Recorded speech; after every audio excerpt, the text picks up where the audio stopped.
Yeah, I just wish America would. It's money on the table because anime is making bank right now in the West, while Disney and Nickelodeon sit there and churn out more stuff that looks the same. That's but Disney puts more of their investment into live action than anything else now. Absolutely. Mm-hmm. Absolutely. And with that, speaking of live action, guys, I'm going to be revamping the intro and adding music behind us while we talk, because that seems to actually, people like that. And it seems to actually kind of fill in the show and make it a little bit better. So, yeah, there's no fancy camera work today. We're already in the show and people just don't even know it. Welcome, ladies and gentlemen, to the Cantina. I am one of the pilots here, joined by the co-pilot Cam Clark and our stowaway turn navigator, Shockey. Clark, Cam, whatever. What's up, bud? Cam, I mean, how long have you known Clark, me for? Cam, whatever. I'm brain dead. It's good. Just met me. Whatever. Cam, how's it going, bud? It was okay until I started speaking to you. Go figure, right? And Shockey, what's up, man? As always, not too much. Just a little busy today, running some errands and everything. But now I got a little break, so I'm here talking a little Star Wars. Indeed, that's what we do here at the Cantina, guys. If this is your first time ever joining us, thank you so much. Please take time, hit that red subscribe button on YouTube or the follow button on whatever app you're listening to the podcast in, as I am slowly really releasing vape as I talk. Look, it's cool. It's like effects, right? And Shockey's okay. There you go. You look like you were frozen for a second. No, it's doing some adjustments. He was just doing his tracks. He was just really still. Yeah. So we talk Star Wars here on the Cantina, but we got a lot of other great shows. Breaking Geek Radio, the podcast, comes out on Fridays. I believe they might not come out today because they're supposed to catch Suicide Squad and review it. But that being said, there's a lot of other great things, interviews and everything, but Star Wars. And I have to start off with something that I complained about yesterday on the Daily Cup of Genre. And that's this ridiculous idea that we want Luke Skywalker in the MCU. I mean, well, some people clearly do. I know some people clearly. I know you don't. No, I think you probably know. I don't. What about you, Shockey? Is that something that would horrify you, or would let's you put it in context? What if, like the What If cartoon, the writer directors said that they thought or tried to put in Star Wars and was told you got a big enough sandbox. I don't like that idea. Maybe like on a TV that you see Peter watching Empire, but that's it. Did you guys ever get so I did. I collected the crossover series in the 90s when it was the Marvel and DC crossover. Yep. So, I mean, the storyline was horrible. But everybody bought the comics just to see who won between them all. Right, exactly. And that was the battle. Yeah, who would win between the Hulk and I forgot who, what was it, Lobo or some everything. So yeah, I think Batman and Punisher faced off because Punisher was going to kill or tried to kill Joker. Yeah. Something. So, in all honesty, one episode I think would be enough, not an entire series. So if you're going to do a season 2 of What Ifs, do it like as like a bonus episode. All right, here's the 6th, and we're going to release a special bonus episode. Say it's not canon then? Do you know what I mean? Is that what you mean? That's the thing that I should meet. If What If was just not canon and it was just Elseworld story, I actually wouldn't have that much of an issue with it. Do you know what I mean? Well, but the What If is canon as far as we're concerned in terms of the multiverse. Well, that's what the makers that make it say. Yeah, because I don't think those are parts of the multiverse. It's iffy. They're full comment, the full context. I tried to look it up last night for Nick. The full context does not outright say it is canon. It talks about multiverse and opportunities. Well, and as much they're as leaving Tom the door Cruise open. I mean, let's say for example, this was an idea. I'm not saying this is going to happen. But this was an idea that was broached. Like in Multiverse of Madness, Tom Cruise is Iron Man. Tony Stark. Now that's still canon, but it's in a different universe, so it doesn't matter. But I think there's a difference between that and saying that something that was a fictional story within the MCU, because that's the thing, they've made Star Wars canon as a film in the MCU. Empire, to then you guys have ever a character seen that old movie just appear out a film, Mm-hmm. that you know, that doesn't make sense, because in the MCUs there's a George Lucas and there's a Mark Hamill, and they played these roles, you know what I mean? And George Lucas wrote it and blah blah blah. So that's where it's too much for me. Whereas if it was just this is just, you know, don't worry about this, guys, this is just whatever the fuck we feel like coming into your heads. Do you know what I mean? Then I wouldn't be as much an issue with it. I just don't want to give them ideas. Yeah, I mean, if it's one day when Kevin Feige's retired, you know what I mean, and some Disney exec goes, "Hey, remember that What If episode?" Do you know what I mean? Let's do that for real.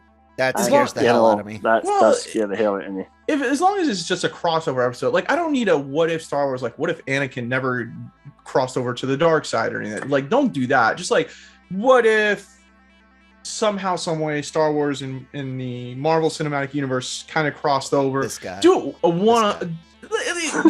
Well, I've got one theory. I've got one theory for how you could make it work. Right? They find a superhero of some kind who can actually take people into movies and stuff like that, and they, you know, and live within, and you know, that's their superpower, that you know, like almost like a Last Action Hero type thing, right? And they take somebody into that universe and they still retain their powers in it. Then I would accept it, because you've established that it's not a real universe. It's really made up by this person's superpowers. It's like creating a false reality and putting someone in it. Do you know what I mean? Yeah. So here's a different take. The writer made it like an outright statement. A.C. Bradley, and it looks like maybe it was Kate Herron that had the outside thing. But you bring up a great point there, Cam, with just the one line about Peter being or Peter having watched Empire Strikes Back. You can't have it be part of the MCU Prime timeline as canon. So yeah, they leave it open with this whole, you know, sure, it's a multiverse, so anything's like I've said for Marvel, and guys, this is a Star Wars show, that, you know, yeah, I got this god awful feeling they're gonna say, yeah, the Fox X-Men happened somewhere, sometime, and we're 2015-16 Secret Warsing it by picking and choosing what to bring into our primary story. But I don't, the actual idea of Luke Skywalker or R2-D2, they're not gonna do Luke or Leia in a MCU what if episode, what would you do with it? No, Mike? they're not going to go old school. They're going to go new school. Okay, Rey or like, BB-8. Right. So you're going to have, it's going to be a team up. You're going to see Finn team up with Captain America. You're going to see Poe team up with the Falcon, or, you know, someone else who can fly. You know, Rey. The Falcon flies the Millennium Falcon. Yeah, there you go. That would be no.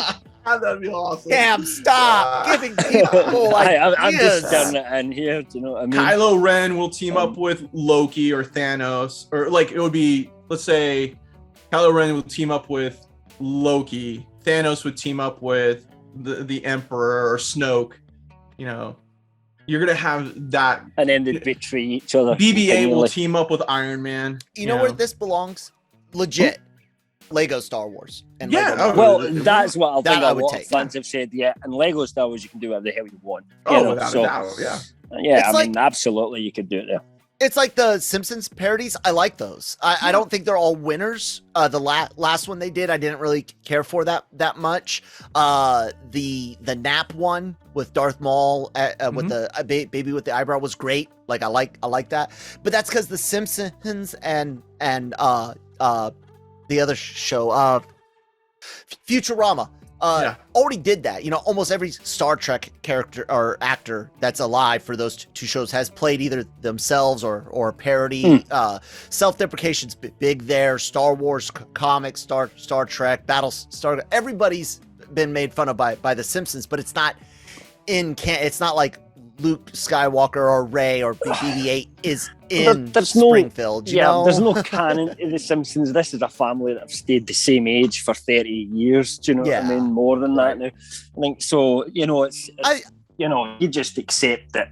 You know, whatever happened last doesn't matter in The Simpsons. It's whatever happens right now. I like the idea of something that's very, very, very kid and oriented doing it, I was just scared by how excited they were and like how much they seemed. Now the interview with Collider can potentially be a bit of, you know, fronting, if you will, for fun and entertainment, but it's kind of scary to think someone really was like, we can do it. Like, I wonder to what extent was it just flying through the multiverse and seeing the Millennium Falcon, or was it going to be straight up like Rey and BB-8 walking around? Well, like... I don't think they got that far, you know. So as they were originally, the way they talk about it as if it was a very early on thing. They say, "Hey, what about?" Yeah, I wonder what's in their mind.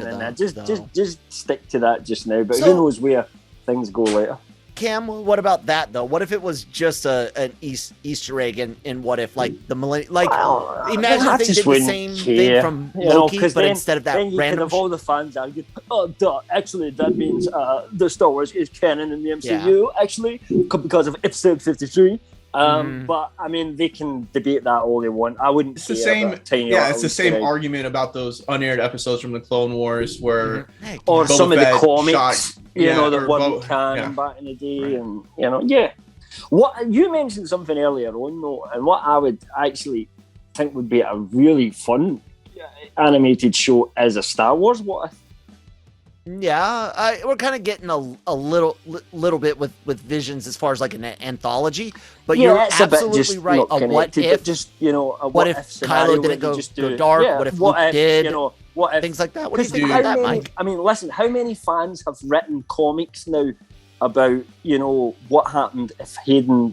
Sorry, I was going to say Hayden Christensen. Hayden Christensen, because he made the jump to the dark side. Did not fall to the dark side, so that's a really popular like subculture thing as well. The problem with that is you're going to open up the door for so many toxic Star Wars fans. Like, see, you should have done it this way. Because if you do a What If and say Anakin doesn't join the dark side and kills the Emperor, then you're going to have George Lucas screwed it up. He should never have done this. And then we would never have had it in the first place because he started well after that. Right, point, but you're going to go down this long dark road of the What Ifs of Star Wars. Push to make certain What Ifs canon and other things.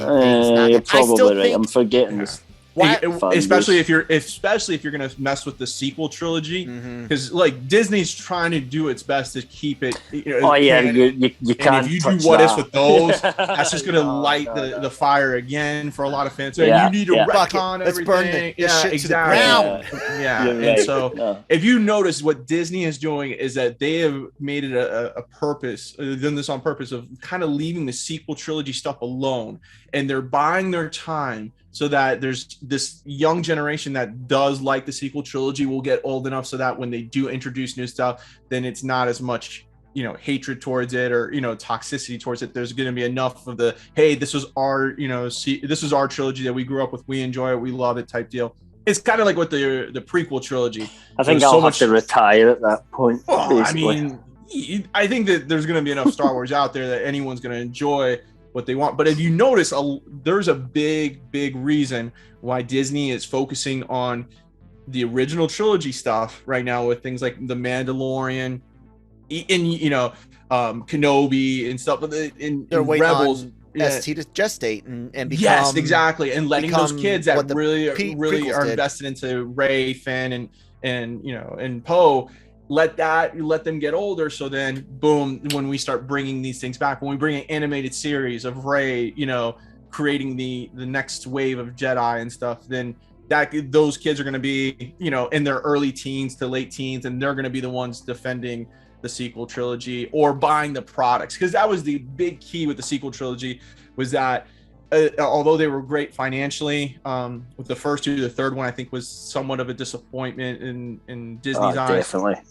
It's financial disappointment in the industry's eyes based on trends. Yeah, but the you know, the marketing for it and everything, no one bought the toys, no one bought the souvenirs from it and everything. It was kind of just, we're gonna wash this away. And if you look, you go to any Disney store, you look at, you know, go to Galaxy's Edge, a lot of it's Mandalorian stuff, a lot of it's the original trilogy stuff, or they're the, you know, the Ahsoka, you know, type, you know, characters. big push. You don't see anything really Rey wise. You don't see anything Finn or Poe unless you go to Galaxy's Edge. You go straight to, you know, the area of the Rise of the Resistance. You can find some stuff there, or First Order stuff there. But you go to a Target, you go to, you know, you look online, it's all Mandalorian, it's all Ahsoka, it's all, you know, baby Yoda, you know, Grogu and stuff. So I think with that's what happens when you make shit films, really. Yeah. You know, if they're waiting on Filoni to do here, what I'm he gonna did show for you the prequels. Sweet. So when I was a kid in the prequels, if you look, you know, I had all those too. All those, right? You know, those were yes, indeed, all around my office here and stuff. And so no one bought them. The Black Series, they went heavy onto the sequel trilogy stuff. And you go to any comic convention, you can find any of the Hasbro Black Series of the sequel trilogy. The hardest ones to get are the new characters from the Mandalorian or sequel or original trilogy stuff. You know, so.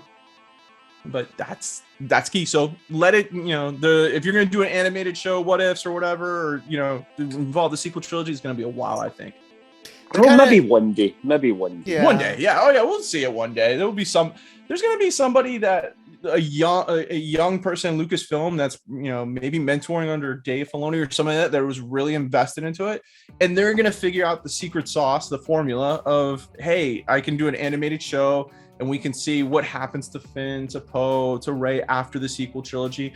And we'll get 5-6 seasons of an animated show like that, I think. And they're going to maybe, you know, kind of like what Filoni did, you know, with the Clone Wars, fix some of the plot holes in the prequel trilogy. Maybe they do that, you know? Yeah. Well, I think the Mandalorians kind of started that a little bit already. I think that's the plan. And that's what Dave's job is you know, see the plot holes and fixing Lucasfilm films, Yeah. fixing George Lucas's mistakes. Because let's face it, he did handpick Kennedy. Just saying. No, anyways, I think I think it's Kennedy's mistake for who she picked rather than him picking her. You know, you could go up the tree wherever you want, or it's Bob Iger for rushing it all. You know, there's a lot of blame to throw around. You can't just put it at one person.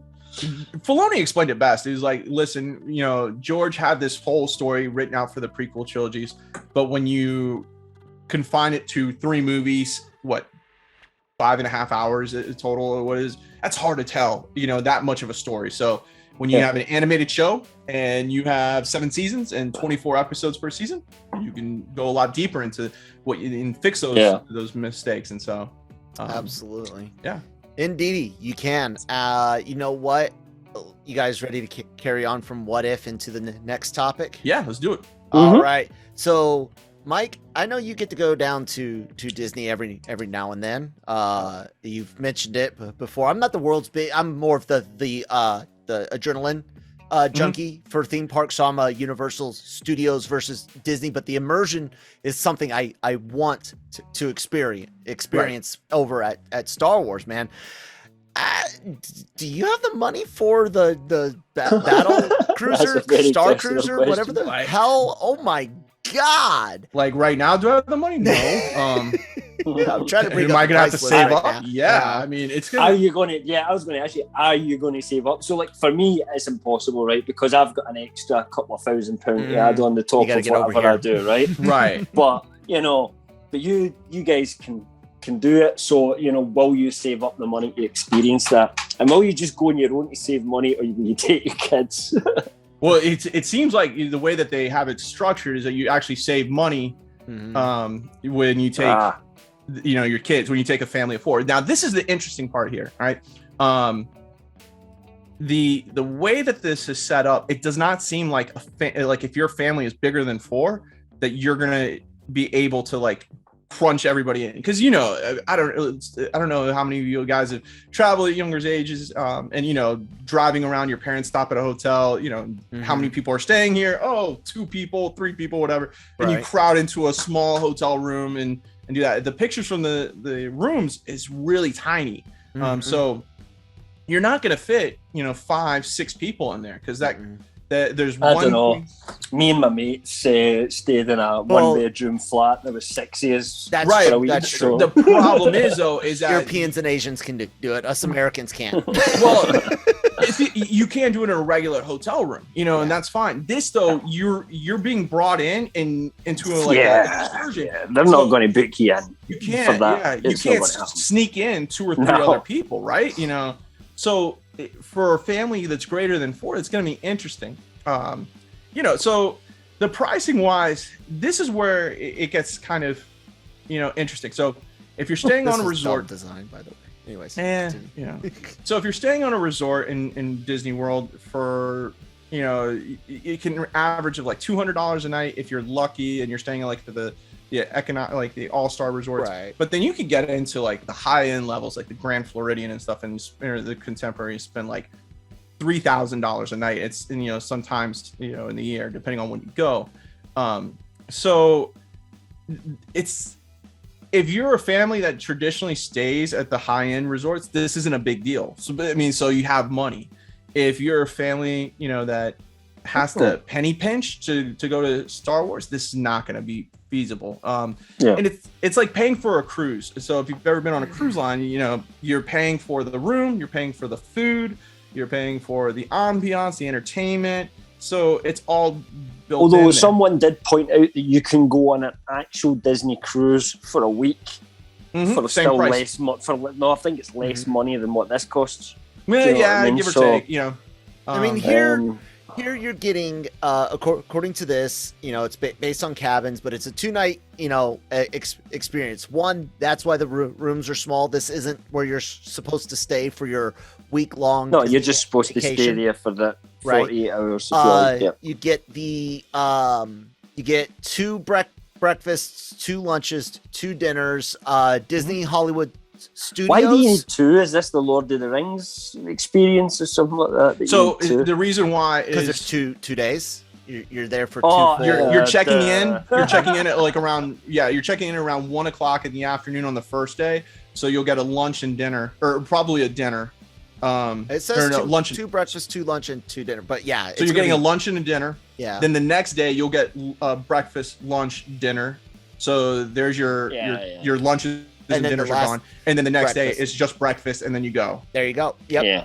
And you get a quick service meal, non-alcoholic beverage, and then an alcoholic beverage if you're over 21. I was going to say, is there actually alcohol available? There is. So some people won't go if there's no. I don't drink, so it doesn't bother me. But the pricing, it's steep, but you're paying for that immersion, that experience. The whole thing is supposed to vibrate and hum like you're in a spacecraft in outer space. You're supposed to. Get the battle and have events. We got an example of some of the scheduling here where you're gonna get to play Sabak, whatever Sabac. I don't know if that's like legit though. I don't know either. So this is from Disney Food Blog, right? And that image you saw there, and if you go in detail, it's a lot of things are packing in there in a very short amount of time.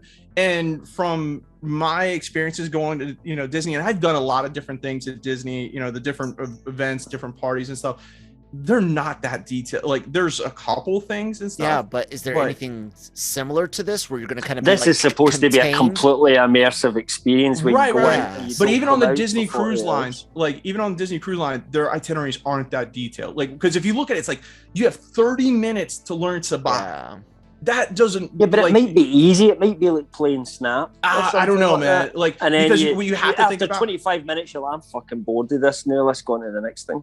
Right. So it's got to be. It's got to be. Everyone has a different itinerary. It's not at the same time because they're give or take that this place can hold. It's got 100 rooms, right? So let's say everybody on average is 300. Yeah. So you're 300 to 600 people, and all at the same time. Learning Sabak all at the same time, I think this is an example, not necessarily the exact times, but when does it come out? When's the first time you can book in and go? October this year? Yeah, no, 2022. 2022, right? Okay, that's a bit better because I was going to say that's not a great time to open. Yeah, they are pushing it back because of COVID because it's already with the is it ready to go? Yeah. Already with the announcement of like the prices and everything, people are like saying I'm not going to go because. for COVID's sake, it's kind of the worst situation you can put yourself in, in a closed environment with recirculated air. And if somebody has COVID, then boom, everyone's getting COVID type deal. Yeah, because I hate to tell everyone that bought those UV scrubbers and things for your ACs. Yeah. Those don't work. Yeah. Well, so anyway, we're not going down that road. That's a whole Tech Tuesday on the Daily Cup of Genre. So initial take, is it worth it? I got to see more onto it because here's the big selling point is that you get time in the space shuttle, but then you're going into Galaxy's Edge. You get an opportunity to ride Rise of the Resistance, which you can do already without having to go on the Starcruiser. The Millennium Falcon Smuggler's Run, you can do that.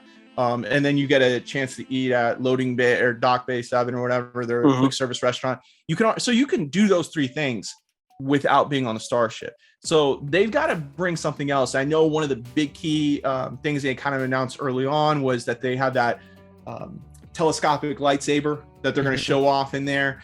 And my guess is that you're going to have an opportunity to buy that, but you have to go and stay on the star. So you're spending $6,000 ish, $4,000 to $6,000 to stay there. And they're going to probably have a souvenir store where you're going to spend probably another $1,000 on some of these things. Cause the hilts already, Doc Ondor's lightsaber shop, or antiques that they have, those are 150 to 200 depending on which one you want to get. That's without the lightsaber, the actual pole. So that's another $50 there. So I can only imagine the telescopic lightsaber, once that goes on sale, that's going to be $300, $400.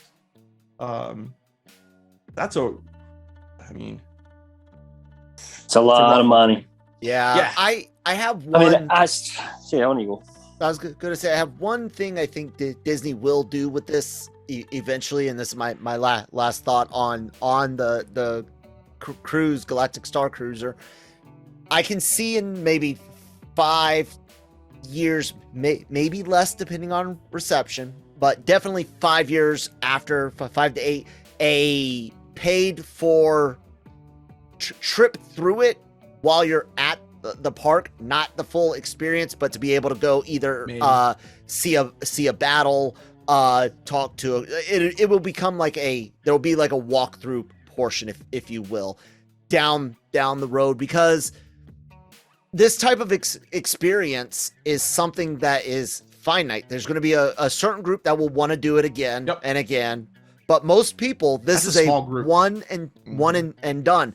And I hate to tell you this, but you're going to cycle through the fans a lot faster than new ones are born. Well, that's Galaxy's Edge right there. Galaxy's Edge, it's a kind of, I'm not saying a one and done, but if you go your one trip and you say have 2 days at Hollywood Studios, you can do everything. Maybe not Rise of the Resistance, because that's a really hard to join the virtual queue on there.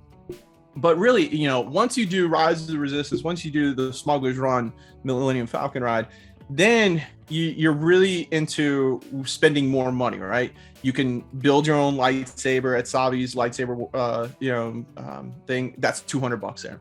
You can build a droid. It's $100 to build a droid. You can go to the Cantina, right here. At Oga's you can go to Oga's Cantina, but you're spending money there, and you also have to have a reservation for that. And so you're dropping cash. And so I don't know, where it's a good selling point for me is if you do the itinerary, but you do it where you go into Galaxy's Edge at nighttime without any other fans or any other people around. Like, you get a special walkthrough, you get to place yourself, because the people I recommend, when people ask about going to Disney World and should they go to Hollywood Studios right there in the morning, I say if you want to go on Rise of the Resistance, go in the morning, so that's your best opportunity, so you can get in the virtual queue. But Galaxy's Edge the ambiance is best at nighttime, when the sun's down and the lights are up and the Millennium Falcon's lit up and it's got the smoke coming from it and everything. That to me is you can purchase the lightsaber. What time does Disney World shot at in terms of like if you were going there for the day, what time do you need to be out? It varies. Like right now, the Hollywood Studios closes at 8:00. I think right now. I mean, that's early, isn't it? You know? Yeah. So in off season, right? They close early, but then during the peak times, they'll stay like in Christmas. They'll stay open until 11:00. You know. Gotcha. Yeah. So, but if you did like think of it, if the park closed at 8 and you're on the Starship, and at 8:30 you could go to Galaxy's Edge all by yourself. So the 300 of you could walk on wherever you want. You could explore it for like 2-3 hours. That to me is a great selling point, because then you're in an area that you can have to yourself. So I was able to go to Galaxy's Edge for the annual pass holders preview. So when I went, there was only a couple hundred people in there. I was able to walk around everywhere with I got on Smuggler's Run 3 times because there was no wait on it.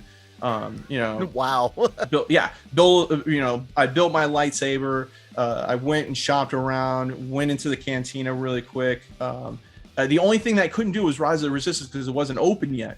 And so to me, that was the moneymaker right there, is that, annual pass holders get to see this stuff without any type of waits, people rushing in, we had a set time we could be in there and, enjoy it. But for, if I'm going to drop, $4,000 to $6,000, I want something that the regular person's not going to get. And if you're telling me I got to go during business hours while with the regular lowly norms. Yeah, well, but, I know what you're dropping a ton of money for this. Yeah, and agree. Yeah, I'm dropping it. I don't want to be riding Smuggler's Run with somebody who just bought a $150 ticket to Hollywood Studios, right? Yeah. And it's just so they need to have time. They rethink the itinerary there, and kind of work around it. I would do everything. And plus, too, it's freaking Florida, so in the morning and early afternoons, hot as can be. Let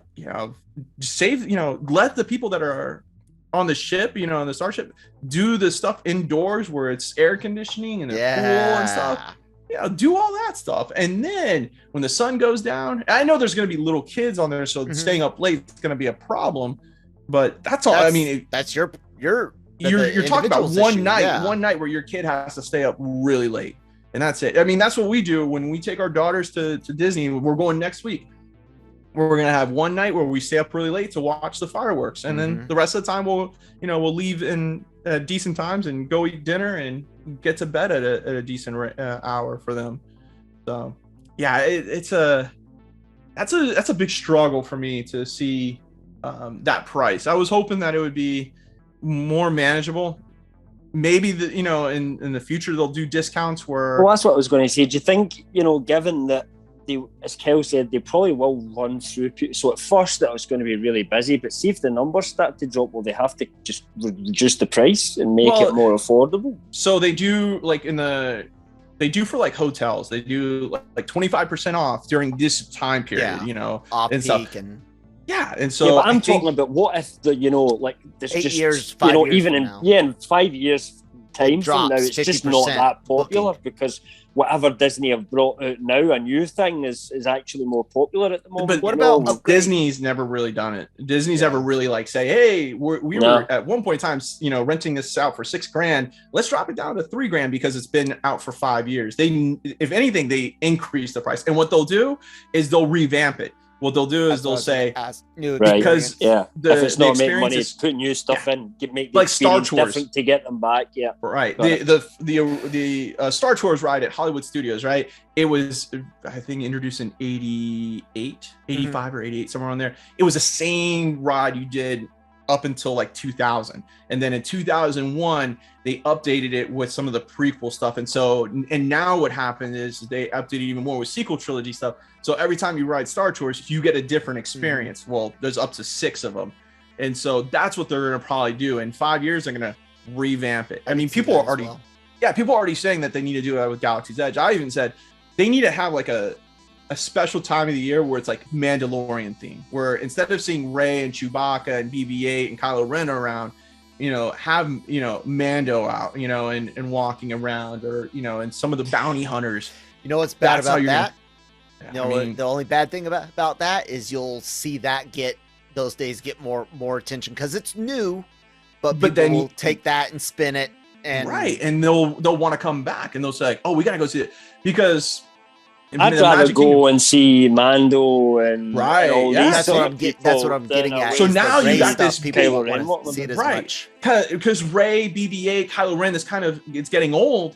But now if you say, all right, for 1 month, we're gonna have, let's say Halloween, 1 month, we're, for the month of October, Mando and the bounty hunters will be out there. You'll see a big drive of people saying, oh, I want to go see that. Because even the people that haven't gone to Galaxy's Edge will be like, well, I'm in the Mandalorian. I want to go see Mando. I want to see Bosk, whatever, Boba Fett walking around. How cool would that be? Boom. Now you got this new craze of people coming.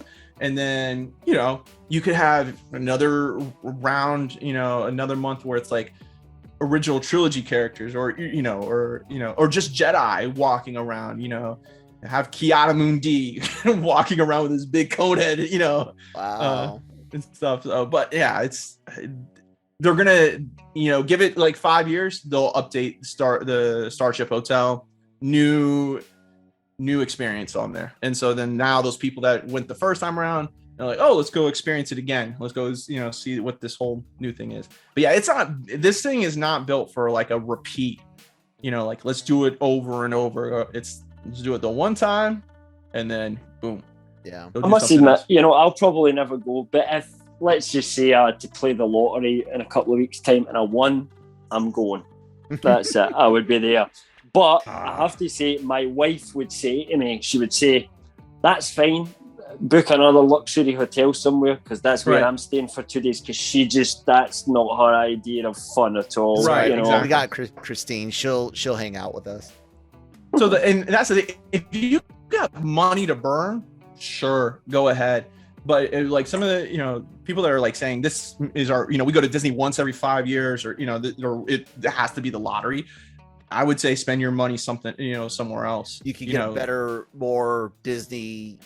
You could experience while getting the best of Galaxy's Edge without doing this. Without a doubt. For $6,000, I can lay out an entire week of stuff for you in to do. Orlando entirely. The whole city. No, you could eat at some of the best resturants. You can do. You could spend. What about $1,000? No joke. Yeah, no. Cam, for $1,000 through, especially if you've got the dining plan agencies and things, the dining plan. No joke, $1,000, a family of 4, 3 nights, almost all included. No issue. Especially what's a dining plan? Sorry, so the dining plan is like basically you're prepaying and for your on meals. parks. And so at Disney you prepay for your meals up ahead, and so they give you a allotted amount of like sit down meals. They give you snacks and so you don't have to worry about pulling out your credit card. It's kind of a genius idea, right? Because so you pay your money, and then when you're in basically. Yes. Yeah. So when you go sit down at a restaurant, they're like, what's your appetizer? And you're like, oh, I don't want an appetizer. No, it comes with your meal. So you get an appetizer, you get an entree, you get a dessert, you get a free alcoholic drink. So you're basically eating really good. And the great thing about it is you don't have to worry about, oh, what's the price for this? What's the price for that? It's whatever's on the menu. You just choose from there. And then like snacks wise, because it's hot as hell in Florida. I don't know if I could handle that. Us Europeans don't eat quite as much as you Americans in the average city. But the restaurants, everybody British that goes to America comes back and said, when you order a meal, you want to see the size of what comes out. And us people Americans, just can't we go finish big, it. right? Yeah. So I mean, but for $6,000, I could get you at a great hotel in the park.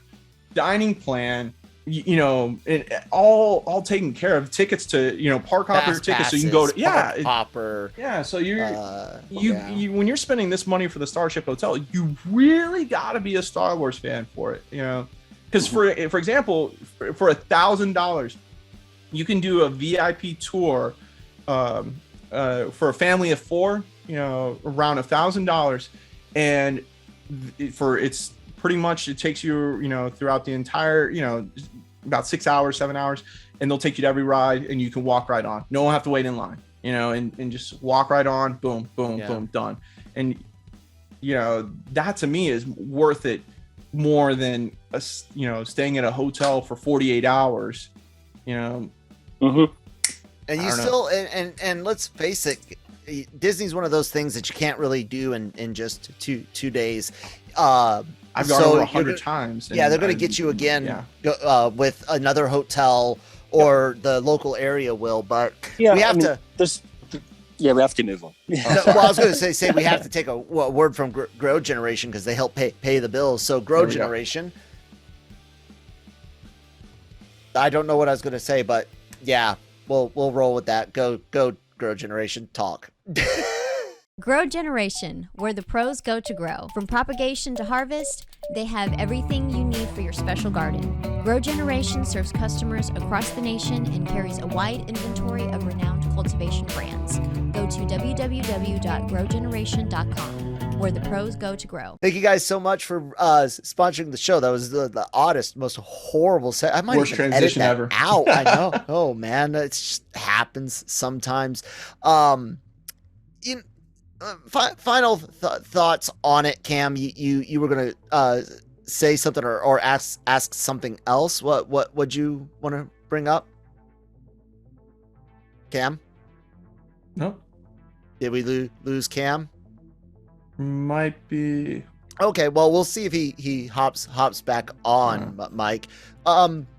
He's muted. I can see it right now. He might be talking to his spouse or kid off the side. So my only thing about it, like I said, and you kind of brought up the great point that they can always revamp it. I'm guessing with so much digital stuff as far as battles and character interactions that you're right, they could update it. I think I can hear Cam. Cam, what was the thought you were going to bring up before we took the break? Can't remember. Sorry, my Wi-Fi just crashed there and just come back on again. So I just didn't hear that last couple of segments. Let's just move on. Let's just face it. I'm probably never going to go. But never say never. I'll watch a video sometime. You never know. Do you do your parks there in the UK? You've been to Alton Towers or anything? Yeah, but that's like you go down there for. Oh, we just totally lost him. Yeah. So, anyways, there he is. Oh, now he's back. Yeah, I'm sure he's probably gonna say something like they go down there. It's just like a day trip type deal, which is cool. Let's see what happens. Sorry, I'm back. Okay. It's just a kind of day trip or something like that you would do to that. So when we were kids, you would go down in the bus, spend the day in Alton Towers, drive back up the next night. Mm-hmm. You know what I mean? So it's just not like that. We don't have anything of an equivalent. Cash to do it. Yeah. I am a greedy capitalist pig with heart, so to speak. I understand Disney's whole we got to make some money, and I also understand the fans that are like, I would love to experience this, but it's like what's that movie with the space station that's all fancy and all the dirt poor humans are left here on Earth? Elysium. Elysium. Shit. Yeah. Elysium. Yeah. Mm-hmm. So people making comparisons got it, but again, you couldn't have that experience without the capital to create that experience. You can't. Unless I'd like to live money, I'd like to live in a luxury villa and drive a Ferrari and all that sort of stuff. Yeah. But you know what? I don't have the money for it, so I can't experience that. I can't experience having a private jet. There is just some things that are you either have to work harder for, or you have to accept you're not going to get. And that's why I still think maybe not 5 years, maybe more like 10 years. I still get a feeling that there'll eventually be a walk-through attraction through there for people at Galaxy's Edge to taste it enough to get them to want to stay there once those numbers do start trailing off. I don't know. It kind of seems like a logical expansion to create. You're gonna see discounts, and because they're gonna that first couple years. You're gonna get the people that want to really experience it, they're willing to spend the money, and then what they'll do is they'll do those off season. They're going to see, okay, when are we packed? All right, we can charge a full price there. When are we not packed? Okay, that's when we'll do like 25% off. So then the kind of the person that was teetering, like, oh, I really want to go, but that's a lot of money. Oh, it's 25% off. I'm getting a deal on it, so I'm going to go then. And I don't know. It's going to be for a very specific group of people, because I don't see somebody who's never been in Disney World dropping that type of money to go just for that starship, experience. So this is going to be for people who have been to Disney, been to the parks multiple times. These are the pros. Yeah. I mean, I dig it. I feel that way about Orlando, about Universal Orlando. I've gotten probably about like 25, 30 texts since yesterday asking if I was going to book the trip, because that's where I take my families to Disney World. I've gone over since I was little. I've probably gone over like 200 times.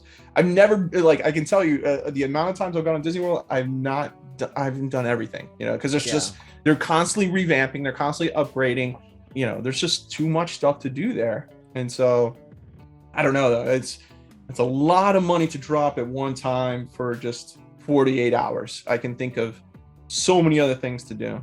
Cam, what about Disney Paris or Disney Euro or whatever the hell it's called these days?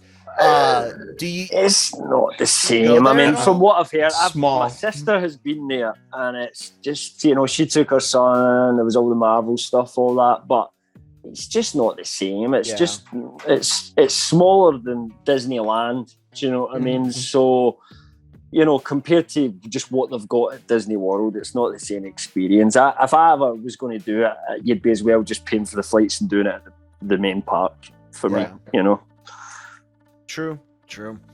We'll hopefully all get to experience something great and immersive in Star Wars. I love the idea of Cam mentioned playing my Microsoft Flight Simulator, and we talked briefly about like X-Wing and TIE Fighter games and space flight sims. I really want to see something again geared not towards arcade with a controller, but geared for a joystick with proper controls, VR. In an X-Wing space flight sim game. The tech's basically there already for that. Right. You just need them. I need the developers. Exactly. I don't want to just port, X-Wing versus TIE Fighter, that update versions of that and X-Wing Alliance. I don't want to just port that into VR.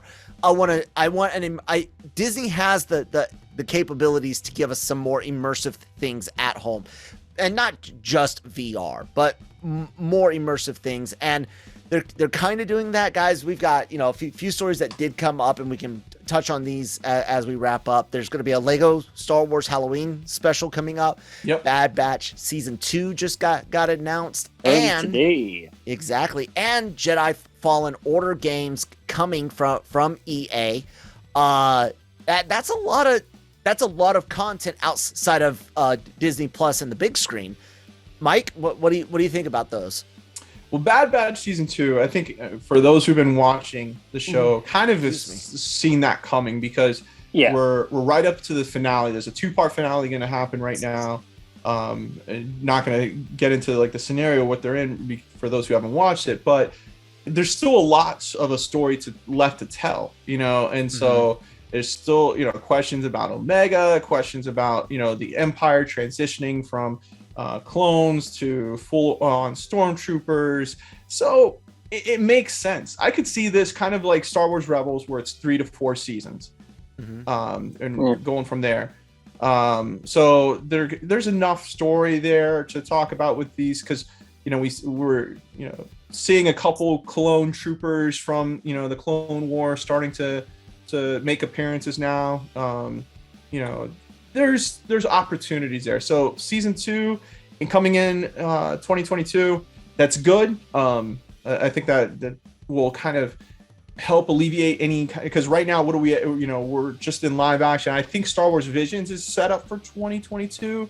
But in a sense, Star Wars Visions it's not canon, so it doesn't continue the storyline. It's more just, it's kind of the what if scenario. Yeah, it's an anthology type. And so this will, if there's an area in next year where like the live action shows don't overlap, then you can throw the Bad Batch in there and give the Star Wars fans something to watch. So yeah, I mean, I'm excited about it because with Filoni and his way of storytelling, the first seasons are always slow, very slow, and then they pick up. Once he's introduced all the major characters he wants to, then the next couple seasons really take off. Cool, Cam. What do you think about season just 2? to echo that. I mean, I never considered for one second that there wouldn't be a season 2. It just seemed obvious. There was no way that they're going to wrap up this story at this point. So, it's just something absolutely expected to happen. It's really just like dotting the I's and crossing the T's, for them to officially announce it. I thought it was always going to happen anyway. Right. You could see, we still have, Darth Vader. We haven't seen. The Inquisitors, you could get that. There's a lot of different scenarios where they can go through. Indeed. Cam, I know you game quite often. Mike, I'm sure you play some. I'm not sure how much. Cam, did you play Jedi Fallen Order? Well, this is funny. I actually said this when I covered it today. I've got it. Actually, I can get it on Game Pass anyway because I'm a subscriber to that. However, my son wanted it as soon as it came out, so he bought the disc. So I have it. I don't think I've got it installed on my machine at the moment. I had it installed on my Xbox One, but I haven't reinstalled it since I switched over to the Xbox Series X. I've just never got round to playing it. It's a great game. And everybody says it's good, but when I saw him playing it, when I saw things, it just reminded me too much of the Force Unleashed, and I didn't like those games. It's Titanfall mechanics with Force Unleashed. Wall running with Force Unleashed. I do need to try it this summer. It still looks the Force Unleashed. I played Force Unleashed. I played Fallen Order. Force Unleashed was very simple to play. This game is challenging. Like when you get into, you could always put it in the easy mode, but when you're fighting the Inquisitors, it is all about timing and you have to upgrade your abilities and different. You're constantly thinking, all right, which do I want to be more force sensitive or do I want to have more better combat abilities? And when you're doing lightsabers, it's a dance. Timing is everything. So it's a very challenging game. The storyline, I enjoyed. The ending, I hated because I thought it was a one-off, and I was like, this is the horrible storyline. If you're going to end it like that. But now that they're going to do sequels to it, can pick up and everything. So yeah. I know Cam's got to get running here to go see a movie. So the last thing is just that Lego Star Wars Halloween special. The only thing I'm going to say, guys, is Cam, you and I have talked about the potential for a scary Star Wars movie. Yeah, guy testing the waters. I like the idea. Maybe we'll see some horror elements in the very much doubt it'll be very scary. No, not the Lego. Just the idea of playing with just the idea that they're willing to play with Halloween with it gives me. And like everything else that they've ever done with Lego, I won't watch it. Ah, man, you're missing out on that Lego Christmas. I'm telling you, it's actually good. Lego Christmas is actually really good. I just don't like Anyways, Lego. Guys, Cam's social media information is down below. I'm going to wrap up. So if Cam clicks out that's absolutely fine. Cam, thanks so much for being a part of the show. Oh, as always, dude. Thanks, guys. And thanks. As always, cheers. Cheers. Thank you. Everyone, check out the YouTube channel. A lot of really great content up there. We talked about some of the podcasts, Marvel and anime spicy, which is awesome. Includes puppets. We had to go out and buy a pack of panties. That's right, puppets and panties. Watch it. And then of course our podcast channel, the Genreverse podcast channel, brought to you by LRM Online, wherever you get your podcasts from.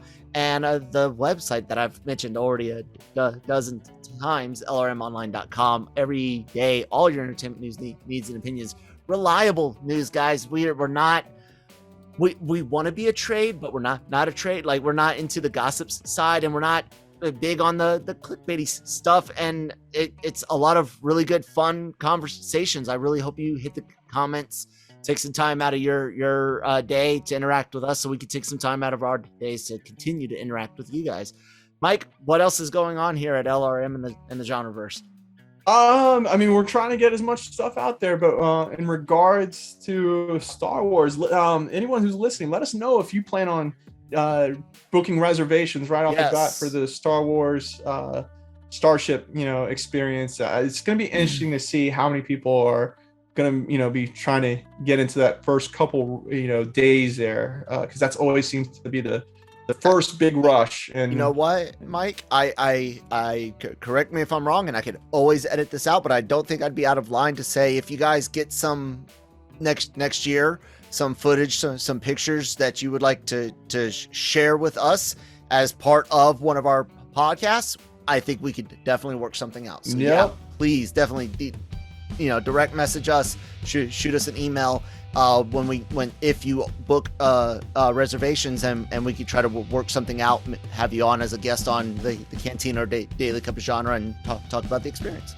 Yeah, it'd be interesting to see. So hopefully one of these days, I don't know if I'll be in the first group, but one of these days I'll be booking a reservation to go out into space. I like doing on-site resorts. I do. Universal's was awesome.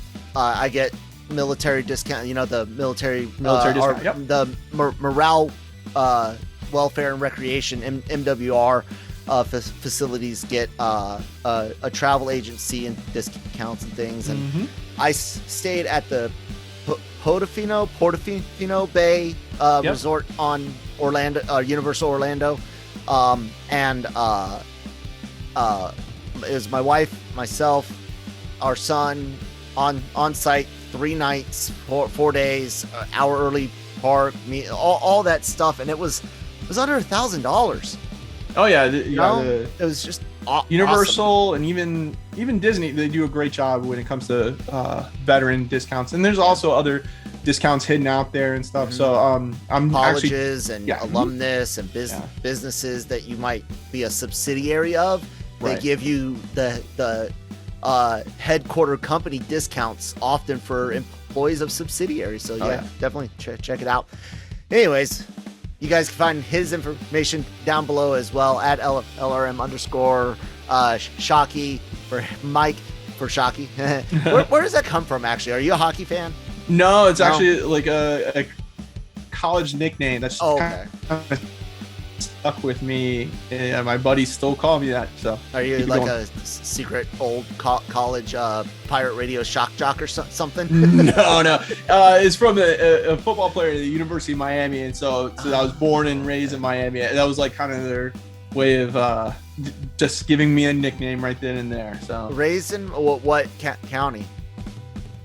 Down there, Coral Gables. Okay. Yeah. So you know Coral Springs fairly well. Yep. Oh yeah. There's a wonderful little band from there that I'm a big fan of. Oh, okay. Newfound Glory. Ever heard of them? Oh yeah, good old Newfound Glory. Yeah. Yes. God, dude, I've seen them 17 times. 18 wow. times. Yeah. Anyways, guys, thank you so much for listening this week. All that wonderful information is down below. Again, please do like, share, subscribe, follow, all that wonderful stuff. Until next week, may the force be with you.